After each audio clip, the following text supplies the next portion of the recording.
माँ का क्या बुरा मानना। ये कहानी है सेवा सदन की, जहाँ पर रामकली और नारायण का परिवार रहता है। परिवार में सबसे बड़ी है रामकली, जिसके 2 बेटे राम और शिव है। बड़े बेटे राम की शादी चंदा से होने के बाद परिवार में अब एक बहू आ गई थी। सेवा सदन में रामकली की कुछ एक खराब आदतों के अलावा बाकी सब मंगल ही मंगल था। अब आप सोच रहे होंगे कि भाई रामकली में ऐसी कौन सी बुराई है। तो बात यूं थी कि रामकली के अंदर एक बड़ी विस्फोटक आदत थी। आदत क्या, बीमारी कह लीजिए। विस्फोटक से मेरा मतलब है कि ये आप कुछ देर में समझ जाएंगे। रामकली की हर चीज में कंपैरिजन की आदत थी। उसे कभी भी किसी से संतोष ही नहीं होता था। बड़ी बहू की शादी के बाद आजकल तो शादियां भी डिग्रियों के कागज देखकर होने लगी हैं। कागज पत्थर देखकर शादी होगी तो ऐसे ही दुल्हनियां घर आएंगी। अरे हम पूछते हैं, घर चलाने को कौन डिग्री की जरूरत है? हमारे जमाने में बहू आती थी तो सर के बाल से लेकर पैर की पायल का घुंघरू भी कोई देख नहीं पाता था। और संस्कार तो ऐसे कूट कूट कर भरे होते थे कि बहू बूढ़ी हो जाती थी लेकिन ससुर और जेठ उसकी आवाज भी नहीं सुन पाते थे। अब ज्यादा दूर जाने की कौन जरूरत है? अपनी 2 नंबर वाली शर्माइन की बहू देख लो। गांव से ब्याह कर लाए हैं, बीए पास है और संस्कारी इतने क्या बताएं। मजाल है सास के सामने सर खुला रख कर खड़ी हो जाए। 2 साल हो गया शादी को, कभी रात में सोते समय भी मैक्सी नहीं पहनती। सुबह से लेकर रात तक साड़ी लपेटे रहती है। ऐसे होते हैं बहुओं के संस्कार। ये नहीं कि 2 दिन हुआ नहीं डोली से उतरे और मैक्सी पहनकर पति के आगे पीछे घूमकर जाने लगो। रामकली जी ने जो एक बार बोलना शुरू किया, रुकने का नाम ही नहीं ले रही थी। कमरे में रामकली की बहू चंदा के अलावा कोई था भी नहीं। चंदा को इतना तो समझ में आ ही गया था कि शर्माइन की बहू का नाम लेकर उसे ही ये सब सुनाया जा रहा है, क्योंकि वो रामकली की संस्कारी बहू के खांचे में फिट नहीं हो पा रही थी। न तो वो 24 घंटे साड़ी में लिपट कर रहती थी, ना ही गूंगी गुड़िया बनकर रसोई चलाती थी। और डिग्री तो उसने पति से भी ऊंची ले रखी थी। फिर भी शादी के बाद सास को खुश रखने के लिए चंदा हर संभव प्रयास कर रही थी। 2 दिन बाद, माँ जी देखिए ना, हम और राम आपके लिए ये साड़ी लेकर आए हैं। आप पहनकर दिखाइए ना कैसी लग रही है। अरे यार, कौन तरह का कपड़ा का साड़ी उठा लाई हो? हमको ऐसा वैसा साड़ी नहीं पहनते, हमें एलर्जी हो जाता है। वो कहा है ना, हम तो लक्ष्मीपति ब्रांड की ही साड़ी लेते हैं और उसका कपड़ा देखो एकदम सिंथेटिक। हम तो पहले ही तुम्हारे घर आया हुआ सारा साड़ी बक्से में बंद करके रखे हुए हैं, सब एकदम बेकार कपड़ा। अरे 2 मकान छोड़कर वो बर्मा साहब रहते हैं ना, उनकी बहू के मायके वालों ने दुकान पर ले जाकर साड़ियां पसंद करवाई थी उन्हें। क्या एक से बढ़कर एक साड़ी आई, वाह मजा आ गया। नहीं, आपको गलतफहमी हो रही है। आपके लिए शादी में भी हम ही सारी साड़ियाँ लेकर आए थे। वो सब बढ़िया महंगी महंगी साड़ियाँ हैं। अरे छोड़ो, तुम्हें कहाँ समझ है। ब्रांडेड सामान ब्रांडेड होता है। तुम ये नई साड़ी रख दो, हम वापस करके रुपया ला कर तुमको दे देंगे। अपने गिफ्ट का इतना अनादर होते देख चंदा की आंखें भर आती है। कुछ दिन बाद चंदा सब्जियां काट रही थी कि तभी सास रामकली वहां आ जाती है। अरे तुमको बताए, वो शर्मा इनकी बहू है ना, इतनी बढ़िया साड़ी और शाल ला कर दी है अपनी सास को। सब देखते रह गए। भाई अपनी अपनी किस्मत होता है, सबको इतना आदर सम्मान मिले कोई जरूरी बात थोड़े ना है। अब चंदा से बर्दाश्त नहीं हो पा रहा था। वो गुस्से में अपने कमरे में पहुंच जाती है।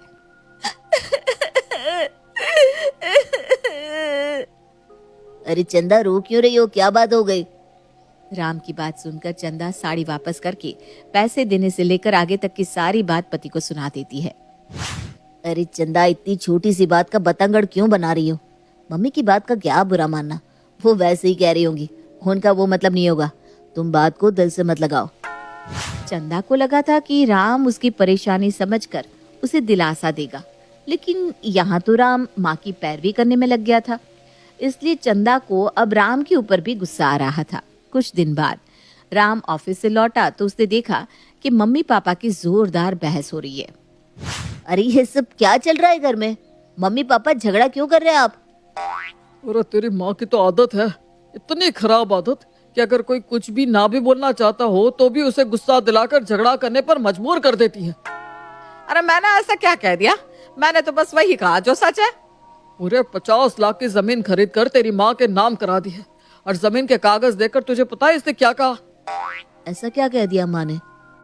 बोल रही है इस जमीन को क्या मैं चाटूं? एक पड़ोस वाले भाई साहब को देख लो, पिछली एनिवर्सरी पर ही डायमंड की अंगूठी दिलाकर लाए अपनी बीवी को, और एक तुम हो जो ये कागज दिखा रहे हो। अरे पापा, तो आपको बताना चाहिए था ना कि अंगूठी 50,000 की आती है और जमीन 50 लाख की। हाँ, आप बिना हद करते हैं।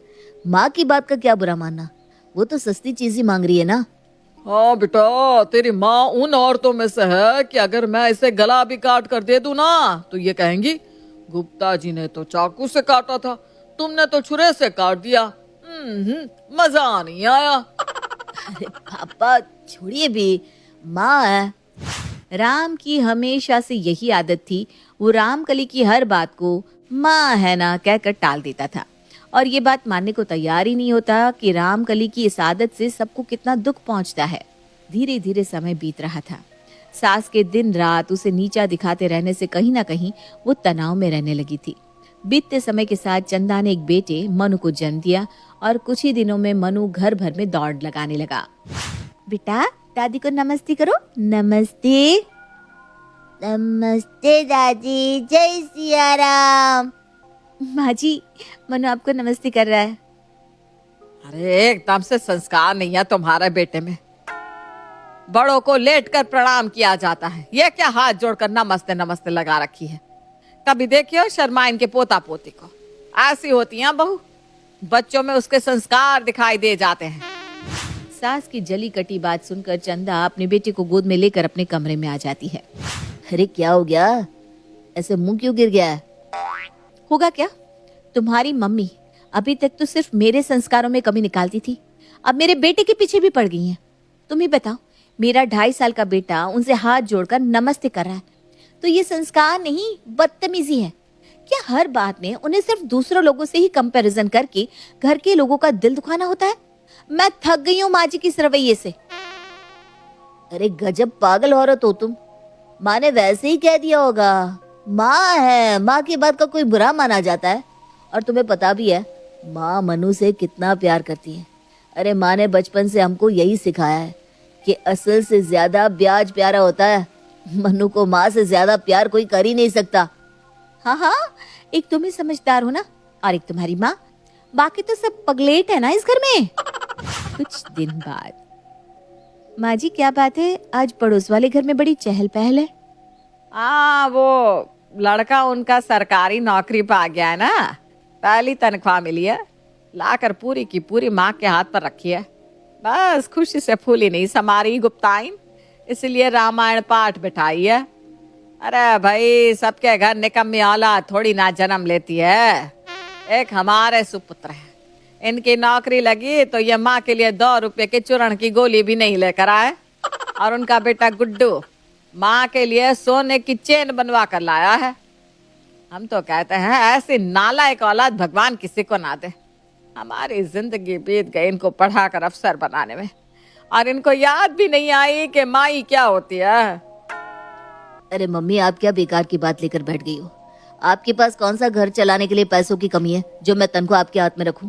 पापा की दुकान इतनी बढ़िया चल रही है, पापा ने कहा उनको जरूरत भी नहीं है। और मैंने तो आपसे कहा था कि आप अपने लिए कुछ बनवा लीजिए। आपने क्या जवाब दिया था कि अब बुढ़ापे में मैं सोने चांदी के गहने गड़वाऊंगी क्या? अरे मुझे तो पता ही था, तेरी नियत ही नहीं थी देने की। अरे कैसी बेतुकी बात कर रही हो मम्मी आप।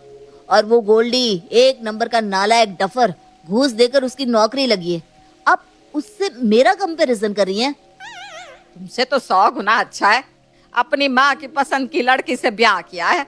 तुम्हारी तरह अंग्रेजी पटर पटर बोलने वाली लड़की नहीं लेकर आया। अरे माँ, आप कहाँ की बात कहाँ ले जा रही हो?